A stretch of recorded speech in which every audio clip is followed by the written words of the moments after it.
And now, it's time for another Dice Tower review with Tom Vasel. Hey everybody, I'm Tom Vasel, and today we're taking a look at a game called Near and Far. Near? Alright, enough silliness, let's talk about Near and Far. Near and Far is a Red Raven game. Ryan Laukat has done these games. All his games take place, as far as I can tell, in the same universe. This is a sequel of sorts to Above and Below. Now, if you watch my review of Above and Below, I thought the review was fine. I thought the game was fine, but it's actually my least favorite probably of the games. I really like the storytelling aspects of it, but I felt that they were kind of random, and I felt the game part of it was kind of disjointed from it. So really, this one was not on my radar much at all. I was like, oh, Near and Far, it's a backwards compatible. Okay, so it's just another Above and Below. But it's not another Above and Below. It is a very different game. Near and Far is a storytelling game, but the game itself plays differently. Let me show you.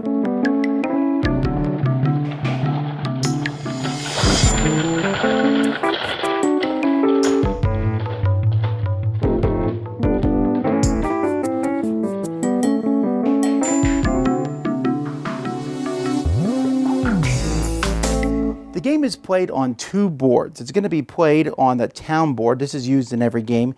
And then a map board. There are 11 maps in the game. They're in a spiral-bound book. I'm showing you this map here. This is map number 1. Each map constitutes an entire game, although you can tie multiple maps together and play in campaign mode. Each player is going to have their own player board. On this board, they're going to have 14 tents. They're going to have a tracker here to keep track of their hearts and spots to put different pieces on the board. Players are going to start with a dog, or if you're foolish enough, a cat, pretty much the same stats, and you're going to put them in one of the slots. It doesn't matter which one. So you have this town out here, and this town is going to correspond to the town on the board. So in this board, the town is Easterly. And in the town, we're going to have some people here that are drawn randomly from a bag. Incidentally, all the characters in this game on the reverse side can also be used in Above and Below if you want to do that. But these people are going to be here. Now, players are going to each choose a character. There are multiple characters that can be used over the course of the game. And so when the player has a character, they're going to be placing that character on their turn either in one of the locations in town, or they're going to go adventuring on the map. Let's talk about town first. In fact, on the very first turn of the game, players have to go to town. If a player goes to the town hall, they can trade resources. Each resource has a value. There's food, coins, and gems. These are used to do various things, and you'll get them over the course of the game. There's also banners that match the 4 different factions in the game: Mystics, Nomads, Outlaws, and Lizard Folk. You can trade these, but one of the two sides of your trade has to be one item. So I can trade one for up to 5 things, or I can buy one thing and sell up to 5 things. You can also discard an artifact card from your hand. At the beginning of the game, players are going to start with some regular artifacts and some major artifacts. You're going to be drafting these, and these artifacts are cards you can play throughout the course of the game. They're going to give you points. So if I have 2 coins, I can spend those 2 coins, put this in front of me. It's going to be worth 1 journey point. That's victory points in this game at the end of the game. And it also gives me a sword. This one here, I need to get rid of 4 gems, 4 food, and have 4 reputation. And I will have 7 points at the end of the game. And every time I go to the stables, I get 2 food. These are free actions to play these, and players want to play them. But you will lose a point for each one you don't play at the end of the game. So these major artifacts, which are pretty much the same thing, but they're bigger and more points, are great. But if you don't do them, you'll lose a journey point. So when you go here, you can discard one. You can also pay coins or gems to increase or decrease your reputation. Each player is a character that's going to keep track of the reputation. Some spots of reputation are worth points at the end of the game at the top. And some cards, you will need a positive or sometimes even a negative reputation to play the different cards. Like, for example, this Ghost Lantern, I need at least a -3 reputation to be able to play it. So as players go here, that's what they do in the market. When players go to the saloon, they can hire one of the people in the saloon. They simply pay the cost, 3 coins, and then place that character on their board. That character is going to increase the stats of their party. That character must be placed in the correct banner. So this guy here is an outlaw. He'll be placed in the outlaw area. So your initial pet can go in any, but after that they have to go in the same spot. If I get another outlaw later on, I have to pick one of my outlaws to be inactive. However, for each outlaw or green banner that I have, they're -1. So if you have banners of certain colors, they're cheaper to get when you go here. These characters are going to give you skill symbols. They're going to give you search symbols, sometimes swords, sometimes movement, sometimes shields, and a certain number of hearts on them. If I go to the stables, I can spend a food and take a pack bird. Pack birds are great because they add to your movement, and your player can have up to 3 pack birds on their board. So you put the pack bird here, and if you have a pack bird, you also can have a treasure. Each pack bird can carry 1 treasure.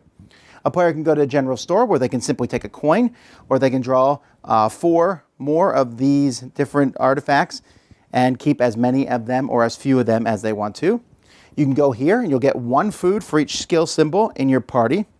A player can go here to the Mystic's Hut, and in the Mystic's Hut there's a pile of treasure cards, and you'll get one of these treasure cards, which can be various things. Like this one gives you an extra heart. This one says whenever you build a camp, get a coin.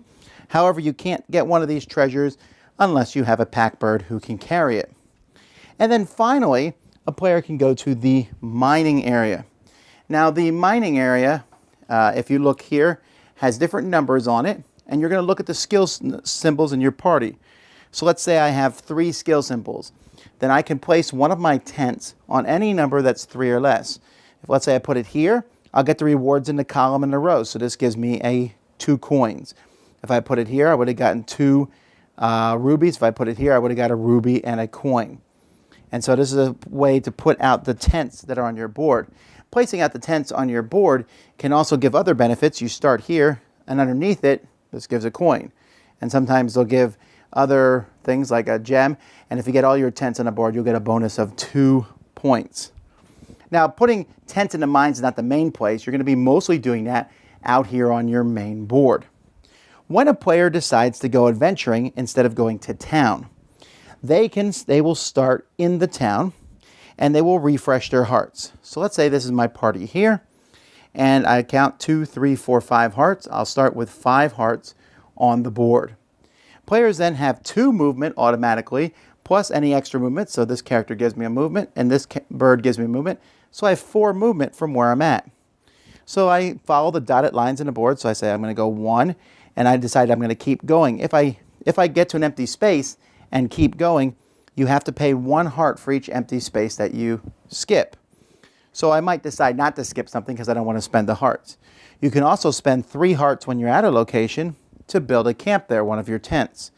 When you do that, you're going to get, if it's a coin spot, you're going to get coins, and if it's a gem spot, you'll get gems, and those gems will be equal to the search icons in your party. So this party here has 3 search icons. So if I build a camp here, I would get 3 coins. If I build a camp here, I would get 3 gems. If I build a camp on these trade routes, there are 4 symbols for trade routes. Those give no points, but at the end of the game, they will give points to the different players. They'll give no benefits. If a player runs across one of these symbols, which are semi-randomly put around at the beginning of the game, a player is going to have a quest. Now in this game, there's 3 different ways to do quests. One way is called arcade. And in arcade, you use a deck of cards, you land there, and you are given kind of a quick story of a condemned criminal. Will you rescue them or advocate for them? If you rescue them, it's a combat 6. If you advocate, it's a skill 5. The player to your left will read you those 2 things. When you decide to do that, you will roll a die. That die will then be added to either your skill symbols or your combat symbols in your party, depending on what kind of test it is.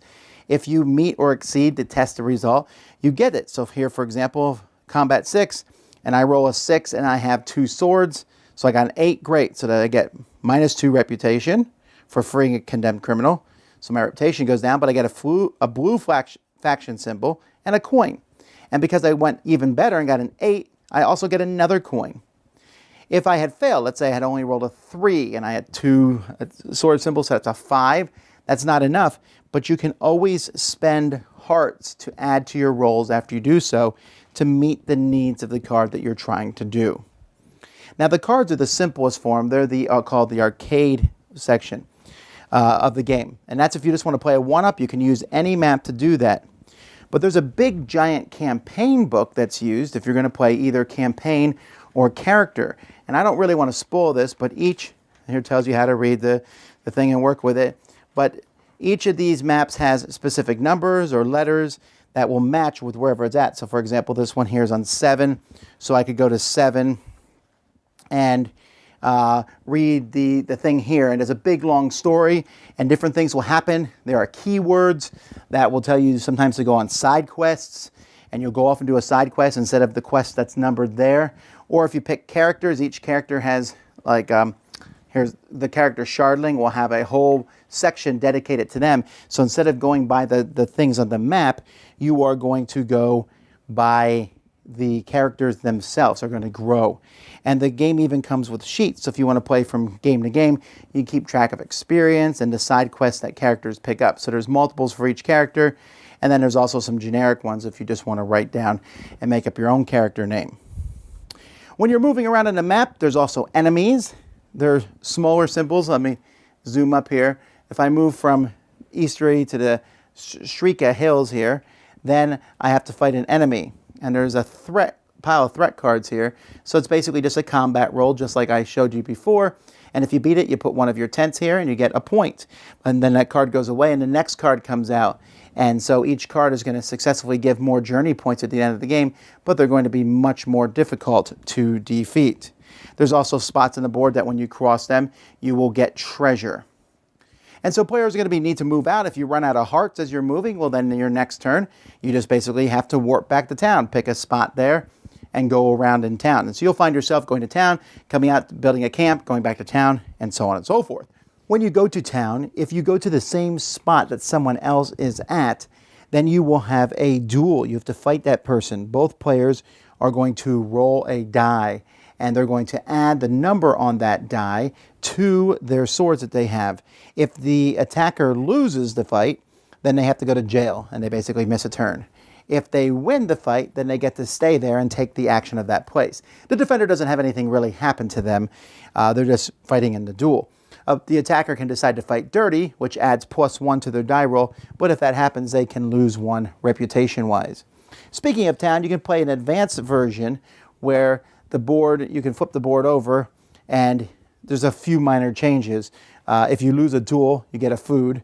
When you go to the stables, you can buy a turtle or a bird. A turtle's just same as a bird, gives you +1 movement, but also lets you skip an empty space. And when you go to the treasure spot, you draw 3 and keep 1. And there's some minor changes also in the mine. And you also lose points with a negative reputation. Very, very simple changes. I will always play that way. And so here's the main, remember I said the board here. As you flip through and look, this is the intro one here. This is actually the world of Above and Below. And there's all different maps that you can go through and have different things happen to you. You can play any one of these maps as a one-off game, or you can keep track. There's even ways to upgrade your characters slightly between turns, but this is how you basically play. At the end of the game, whoever has the most journey points is going to win. You'll get points for defeating threats that you find as you go traversing across the board. Most of your points will probably come from the different artifacts that you've done over the course of the game. You get points for the tents that you have placed on the board, bonus points for the treasure if you fill up all 3 treasure cards, or if you get all your tents out on the board. And if you've recruited a chieftain over the course of the game, the first person to get 4 banners of the same color gets a chieftain. They're worth 5 points. And then your extra stuff is worth a few points, and whoever has the most points is the winner of the game. Well. Folks, this is one of my favorite games of the year, easily. I really enjoy Near and Far. I've played it so many times. I'm just really head over heels for this game. I love storytelling games. Tales of Arabian Nights is one that I like a lot. Although Tales of Arabian Nights, the stories are just random. You just kind of go with the flow. They're silly. They're nonsensical. It's fun, but it's silly and nonsensical. Above and Below I liked, but it never felt like the story is in tune with the game. In this one, I do. So let me first talk about some things that I think some people will have a problem with the game. First of all, you're probably hearing, okay, I see these stories that they're attached to the boards, and the replayability, is the replayability there? And to that, I think it's a resounding yes. There are 11 boards in the game, plus the opening board. But there are 11 boards in the game, and each board, you don't use every story on that board. So you have at least 11 full games of this, plus then if you do the character stories will play through 3 of the boards. You play through 3 boards to do the character stories, and that's, if you play all 4 characters, then you play the other 4 characters. That's another 6 games on top of that, so that's 19. Then you have the deck of cards, which is infinite. But here's the thing. Even if you know what happens at these different areas, you can still go to them because you can pick the other option. Side quests are going to detract from maybe things on the board. It's going to be a different experience. So I really feel like even if you absolutely never wanted to see the same story again, you still got 25 games or so in this box, which is a lot. But I don't mind seeing the same stories again because different things will happen and you might make the other choice. The stories are a main focus of the game, but they're not the only focus. If you're playing a 4-player game, it only happens 13 times, if maybe not even that many, during the course of the game. They're big moments. You stop, you see what happens. But the rest of the game is a bunch of mechanisms where you are getting people for your party, going to different spots in the city, going out and exploring and putting out tents. And it's a really solid game. That part itself, without the stories, is really fun. But when you add the stories in, it makes it much, much more entertaining. As I said, there was a regular side of the board and an advanced side. The advanced side is the only side I use. It adds a few things, but adds some nice options. And really, I mean, on your first turn of the game, it's pretty obvious. You go to the tavern and get someone else in your party. But after that, wide open. Do I go get some food, to get some birds, to get some treasures? Or do I just start adventuring right away to get some tents placed out there? Do I build up my sword so I can just go out and fight those threats? Because as you get more and more threats, you can slow other people down because they don't have the swords to fight those threats, or maybe not a shield to bypass them. Or just get points that way. Do I go and build on those trade routes on the board? Because that's a lot of points at the end of the game. Or am I going to just go out exploring with the stories and hope that I can get some factions and go for the chiefs? I mean, really, I like this. The dueling aspect of the game I like too. Someone goes to the spot you want it to go to. It's like, I can go there and I can fight them and I might win, but I might lose and then I don't really get a turn. Unless you're playing the advanced side, you get a food. That's a nice small benefit. At the same time, I like that the defender of the duel is just there, right? You're not really attacking other players. You are saying, I want to go here too. They're like, all right, let's fight. And then you fight, but it doesn't really affect them, and that's good. So there's not really any take that in the game other than going to a spot somebody else wants or going out on the board. The stories are really well written. In a story game, it really matters that the stories are written well. And I really like them. And I really like how different characters in the stories show up throughout the different things. Like, oh yeah, I know that person. Ooh, I remember them from another thing. Or just and the different races come to life. It's really written well. My only thing I wasn't thrilled about with the stories is I thought in the main storyline, I thought that the endings were a little short for me. For as long as some of the paragraphs are in this, the endings were short. Not the character endings, those were nice and long. But the main storyline, I thought it was kind of just, sometimes it ended kind of abruptly. But you don't have to play a campaign. Now the campaign's neat, and you get a little bit of experience and minor benefits from game to game, but it's not like, oh, well, you won last game. No, the campaign's just kind of a way to tie a series of games together. And if you never played this before, we could honestly flip to almost any page in the book and just play it straight up, and you could jump right in and have fun with the story. And I like that. I don't necessarily need to play this as a campaign. I have played the campaign parts, but you're like, oh, disposable stuff. No, you don't. First of all, you can just write it on another piece of paper. But secondly, it's just very simple, and you want to play one game at a time, you can. I have been playing and playing and playing and playing this game. I love it. I love the storytelling. I love the very fast mechanisms. Your turn, your turn, your turn, your turn, your turn. I like the idea of going out, getting a certain amount of hearts. You spend those hearts, do things, and eventually got to come back to town. Rebuild up, go out. I love that there's a deck of cards in this game that has unique items that you might find out in your adventures, from a floating head that follows you to a little ghost girl who's hanging around with you to a poisoned weapon that you're trying to get rid of. Really neat stuff. And the treasure cards, this game is so expandable. There's a lot of stuff that could be added, but even without the expandability, there's a ton of game in this box.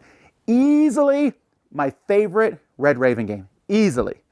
And easily one of the best games of the year. I love this. Check it out, near and far. Dice Tower Judgment, excellent!